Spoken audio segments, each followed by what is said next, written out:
मित्र को आप कष्ट दें और उसका हृदय आह भर जाए तो वो आह वज्र की लिखत में भोगना पड़ेगा। वो देखो भीष्म जी को भोगना पड़ रहा है। सांप को ऐसे धनुष की नोक से उठाया और बंबूल के कांटों के ऊपर फेंक दिया, कई दिन तक छेदा हुआ, वो आह भर करके मरा। तो आपको 6 महीने बाणों की सैया पर आह किसी की ना लेना जिंदगी में। कोई ऐसा कोई आह भर करके कह दिया तुम समर्थ हो, हम तो कुछ कर नहीं सकते, और अंदर से दुख फिर तुम्हारी सामर्थ्य काम नहीं करेगी, मिट्टी में मिला देगी। ऐसा नहीं कि आप जो कर रहे हैं कोई देख नहीं रहा, कोई हिसाब किताब नहीं, जो कर रहे हैं अवश्य में भोक्तव्यम, बहुत सावधान। एक महात्मा जी भ्रमण करते थे तो उस समय असरफियां चलती थी, मोहरे असरफियां, तो उनको भेंट में देते लोग। तो जब 2, 4, 6, 8 ऐसे मोहरे हुई तो उन्होंने विचार किया कि और भ्रमण करके जब काफी मोहरे हो जाएंगी तो प्रयागराज में जब कुंभ पड़ता है, एक बार पूरे सब अखाड़े के संतों को, अलग अलग संप्रदाय सब संतों को बुलाएंगे और सबको पुआएंगे। अब साधु है तो यही विचार करेगा और क्या विचार करेगा। तो उन्होंने ऐसे डंडा बनवाया, बेंत, जो ऊपर से चूड़ीदार और भीतर पोला, और मोहरे उसमें डालते गए। धीरे धीरे वो छड़ी भर गई। भ्रमण करने वाले महात्मा चूड़ी लगाई, इंतजार करते रहे। जब प्रयाग का कुंभ पड़ा तो चले। तो रास्ते में एक गांव में पूछा जाता है जैसे कहीं रुको कि कोई श्रद्धालु ऐसा है जो संत सेवी है। तो कुछ लोगों ने बताया हाँ एक परिवार है बहुत संत सेवी है और आपको मिलाते हैं उनसे। आइए महाराज, घर में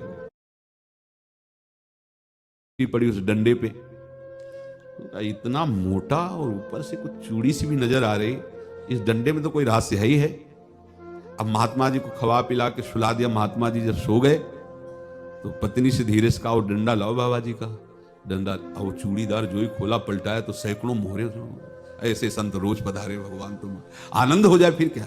पत्नी से कहा नाप के कंकड़ लाओ। वो तो महात्मा जी तो खाए खीर पूड़ी, आराम से सो रहे।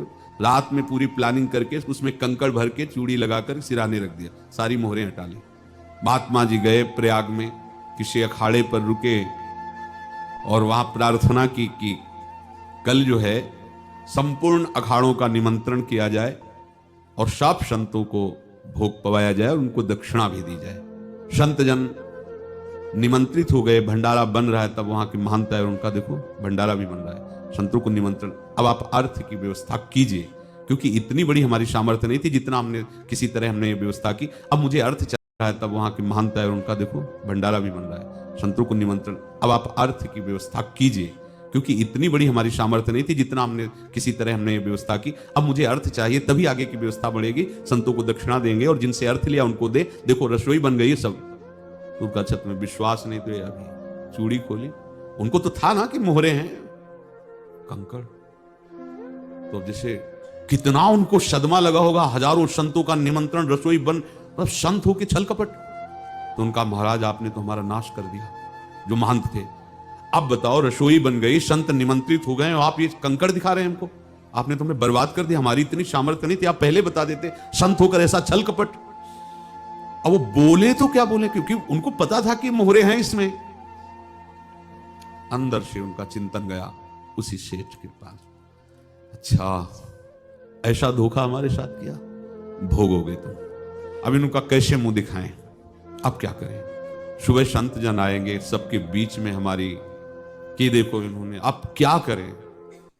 गए और संगम में जाके छलांग लगाई, अपने प्राण त्याग दिए। अब उनके तो पास मोहरे थी और व्यापार बढ़ा, और 9-10 महीने बाद ही 10 महीने बाद ही लड़का हुआ। बस बीमारी शुरू हो गई उनके शरीर में, अब उसमें पैसा जाना शुरू हुआ। इतने आसक्त तो वो दोनों हो गए कि कुछ भी हो, व्यापार ठप, संपत्ति बेचना शुरू। तो उन्होंने कहा कि बेटा मैं क्या कर सकता हूं तुम्हारे लिए। बोले हमारी अंतिम इच्छा है प्रयाग चलो, और जितने प्रयाग में संत महात्मा सबको एक बार भंडारा करवाओ, हमारी इच्छा अंतिम है। क्योंकि अंतिम यही इच्छा थी। बोले अब ज्यादा संपत्ति तो नहीं रह गई। तो बोले घर बेच दो, मेरे लिए ही तो है, बेच दो। मुझे लगता मैं बचूंगा नहीं, पर मेरी अंतिम इच्छा पूर्ण कर दो। घर बेच दिया, जेवर बेच दी। वहां गए, जब संत सेवा की तो बोले मुझे संगम तक ले चलो। संगम तक ले गए और बोले समझे तुम चुराए थे और हमने उसको छीना है, कुछ नहीं रह गया तेरे पास कुछ, अब केवल ममता और आसक्ति में जलकर मर और नरक प्राप्त कर। मैं वही महात्मा हूं जिसकी तूने मोहरे ली थी, शरीर छोड़ दिया। आह किसी की ना लेना जिंदगी में, कोई ऐसा कोई आह भर करके कह दिया तुम समर्थ हो, हम तो कुछ कर नहीं सकते, और अंदर से दुखी, फिर तुम्हारी सामर्थ्य काम नहीं करेगी, मिट्टी में मिला देगी।